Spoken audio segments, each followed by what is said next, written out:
Drone chicken food delivery. एक झील के किनारे जलसापुरा नाम का एक पिकनिक स्पॉट था। उस पिकनिक स्पॉट पर भेलपुरी, पानीपुरी, आइसक्रीम, गुब्बारे और खिलौने की दुकानें थी। बड़ा राजन नाम का एक स्मगलर का वहाँ पर एक केले की रेहड़ी थी। एक बार वहाँ अपने दोस्त राजेश के साथ शैलेश आया। यार राजेश, हर पिकनिक स्पॉट की एक खासियत होती है ना?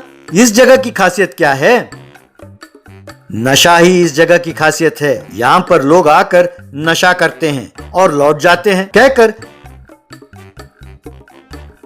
शैलेश के साथ बड़ा राजन के केले की रेहड़ी के पास गया और पैसे देकर, देखो भाई एक काला केला देना, कहकर बोला। उसने दिया।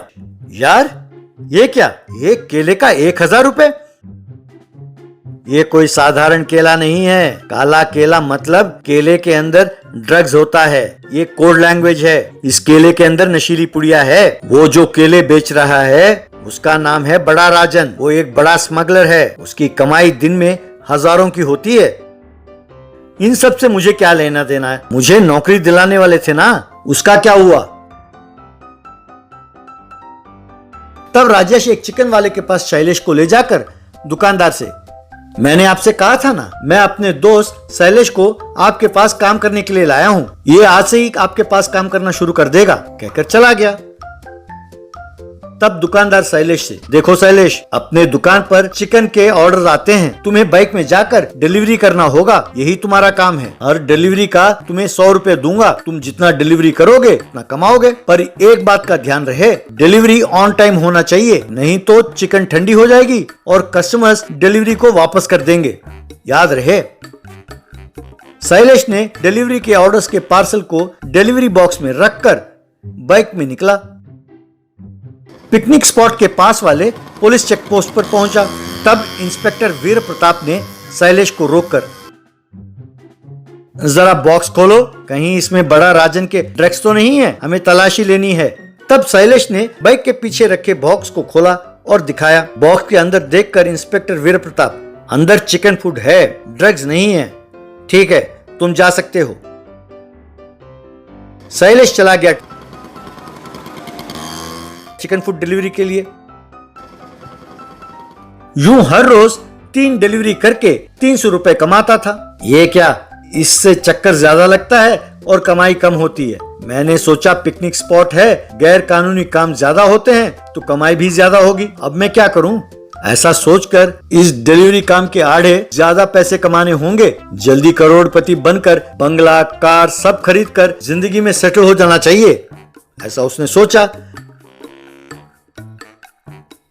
फिर शैलेश बड़ा राजन के पास गया। नमस्ते राजन भाई, मैं जब से यहाँ आया सबके जुबान पर आप ही का नाम सुन रहा हूँ। चेक पोस्ट पर पुलिस किसी तरह आपको और आपके ड्रग्स को पकड़ने के ताक में है। यदि मुझे आप कमीशन देंगे तो आपके माल को पुलिस से बचाकर चेक पोस्ट पार करा दूंगा, पर पहले मुझे थोड़े एडवांस दें, ऐसा कहा हिम्मत जुटाकर। ये क्या, लगता है ये मेरे मन की बात कर रहा है। ये बहुत प्रैक्टिकल है, इसे पैसे देकर मेरा काम कराना होगा। यूं मन में सोचकर थोड़े पैसे एडवांस दिए।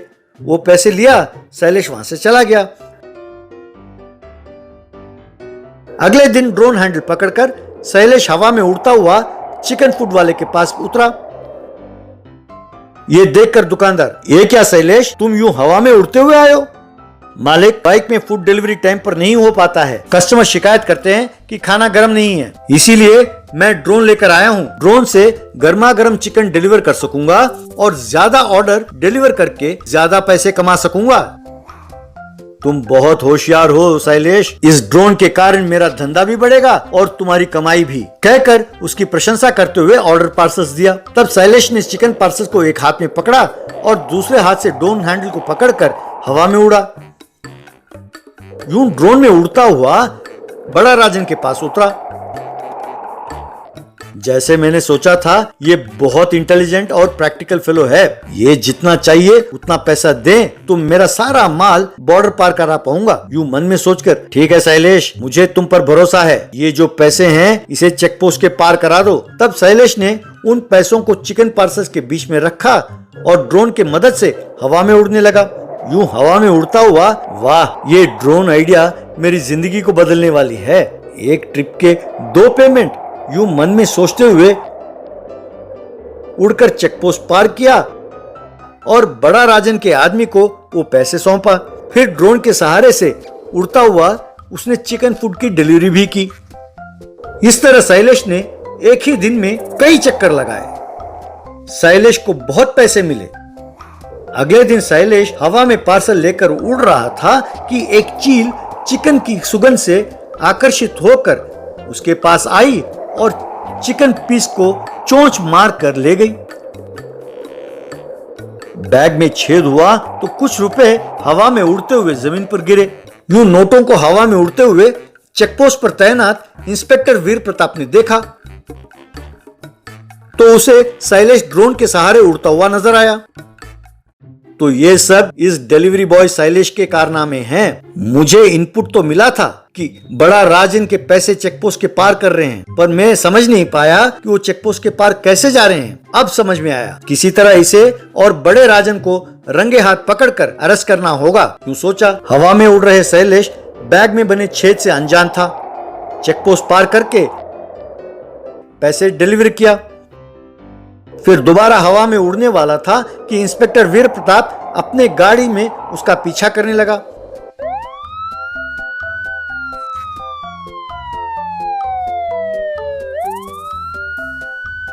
पैसे डिलीवर कर रहे शैलेश को इंस्पेक्टर ने जा दबोचा और उसे खूब मारा।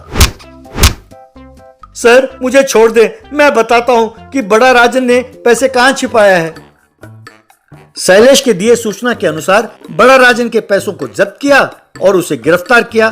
बाद में बड़ा राजन के साथ साथ शैलेश को भी जेल में डाला। Paragliding tractor. कंचनबाग नाम के गांव में लाला नाम का धनवान रहता था। उस अकेले के पास ही उस गांव में ट्रैक्टर हुआ करता था। खेती करने के लिए उसे भाड़े में देके भाड़ा ज्यादा वसूल करता था। वो अपने मन मुताबिक दाम बढ़ा रहा था। उसे वीरा नाम का एक बेटा भी हुआ करता था। उसे घमंड बहुत ज्यादा था। वो हमेशा पैराग्लाइडिंग करते हुए दोस्तों के साथ अय्यासी करते हुए समय बिताता था। एक बार उस गांव में किसान सभी मिलके लाला के घर पे आए। एक किसान, लाला जी दिन ब दिन खेती करके पैसा कमाना बहुत मुश्किल हो रहा है, आप बात बात पे ट्रैक्टर का भाड़ा बढ़ा रहे, ऐसे हुआ तो हमारे जैसे गरीब किसान जिएगा कैसे? थोड़ा हमारे ऊपर रहम दिखाइए ना। दाम बढ़ेगा नहीं तो घटेगा क्या? मेरे ट्रैक्टर के मेंटेनेंस के लिए और डीजल के लिए कितना खर्चा हो रहा है मालूम है आपको? मेरी तकलीफें जाके मैं किसे सुनाऊं? तो और एक आदमी, दाम बढ़ाना बुरी बात नहीं है, पर बात बात पे दाम बढ़ाना और हर 2 महीने में दाम बढ़ाना ये तो गलत बात है। ऐसे अगर बढ़ाते जाओगे हमारी हालत का क्या होगा बताइए? मेरा ट्रैक्टर मेरी मर्जी, पूछने के लिए तुम होते कौन हो? लेना है तो लो वरना मत लो, चुपचाप सब बाहर निकलो। बेचारे वो लोग लाचार होके वहां से निकल गए। बाद में गांव में वो सब मिलके एकजुट हुए। ग्रामवासियों, उस लाला को पैसों की लालच बहुत ज्यादा हो गई। हमारी तकलीफ उसके कानों तले नहीं सुनाई दे रही है। हाँ, दाम बढ़ाए हर दफा अगर देते जाएंगे तो हमें क्या बचेगा और हम क्या खाएंगे? वैसे बिना ट्रैक्टर के क्या हम इससे पहले खेती नहीं करते थे? उसके ऊपर निर्भर होने के कारण ऐसे लोग हमें लूटते ही रहेंगे। तूने जो बोला 100% सच बोला है। आज के बाद हम पुरानी तरीके से ही खेती करेंगे। कठिन होने के बावजूद करना ही होगा। वैसे करने से ही लाला जैसे लोगों का घमंड टूटेगा। तो उस दिन के बाद किसान सारे बिना ट्रैक्टर के ही खेती करने लगे। फसल जो भी उगा उन्हें बैलगाड़ी की मदद से मार्केट लेकर गए। ये सब गौर किया लाला सोच में पड़ा। ये सब तो पुरानी तरीके से खेती करना चालू कर दिए। इनके वजह से बहुत दिनों से मेरा ट्रैक्टर खाली पड़ा है। ऐसे होने से मेरा व्यापार कैसे चलेगा? उसी विषय को लेकर घर में उदास बैठे लाला को देखकर उसका बेटा वीरा, ओए पापा, ऐसी छोटी चीजों के लिए उदास क्यों बैठे हैं? इन कमबख्तों को अक्ल ठिकाने पे लाना है तो हम बगल के गांव में हमारी ट्रैक्टर को भाड़े पे दे देंगे। बगल के गांव में ट्रैक्टर भाड़े पे देने से डीजल का खर्चा ज्यादा होगा बेटा। अगर वहीं पे रख के भाड़े पे देंगे तो वहां हम में से किसी एक को रहना होगा, वो नामुमकिन है। वो मेरे ऊपर छोड़ दीजिए पापा। बिना डीजल इस्तेमाल किए कैसे पड़ोस के गांव में लेकर जाना है और लेकर आना है, ये मेरी जिम्मेदारी है, ठीक है ना पापा। बाद में बाप बेटे दोनों ट्रैक्टर में गांव में आए। Hello my dear chief village fellows, तुम लोग ट्रैक्टर लेना बंद कर दोगे तो हम डर जाएंगे सोचे थे ना। यू आर अंडर एस्टिमेटिंग अस। आप नहीं तो मैं मेरे ट्रैक्टर को बगल के गांव में ले जाके घुमाऊंगा। मैं तुम लोगों के जैसा बेवकूफ नहीं हूँ। मेरे टैलेंट को देखना चाहते हो तो मेरे पीछे पीछे आ जाओ, मैं दिखाऊंगा। वैसे वो ट्रैक्टर में जाते समय किसान सभी उसके पीछे जाने लगे। वो एक पहाड़ के पास आकर एक पैराग्लाइडर को ट्रैक्टर से जोड़ा। बेटा, क्या तुम उससे उड़ान भरोगे? वो बहुत खतरा है, उसका वजन वो संभाल नहीं पाएगी। कृपया वैसे मत कर बेटा। क्यों रे? मेरे बेटे को डरा के रुकाओगे तो तुम्हारा मुनाफा होगा सोच रहे हो? ओए वीरा, दिखा दो अपना टैलेंट इनको, इनकी बातों पे ध्यान मत देना। उससे वीरा ट्रैक्टर के साथ वैसे ही हवा में उड़ा। वैसे कुछ दूर जाने के बाद उसकी वजन को संभाल ना पाकर पैराग्लाइडर मन मुताबिक हिलने लगी। उससे वीरा, बाप रे ये क्या, कंट्रोल ही खो दिया, बाप रे कह के चिल्लाने लगा। वो वैसे गोल गोल गोल गोल घूमने लगी। कुछ समय बाद ट्रैक्टर उससे टूटकर नीचे सीधा जाके पानी में गिरी। वीरा तैरते हुए जैसे तैसे बाहर निकला। बचा कुचा ट्रैक्टर पानी में गिर के खराब होने के कारण लाला अपना सर पकड़ के बैठ गया। बाद में गांव वाले सभी चंदा डाल के एक ट्रैक्टर खरीदे और वो सब खुद के ट्रैक्टर में ही खेती करने लगे।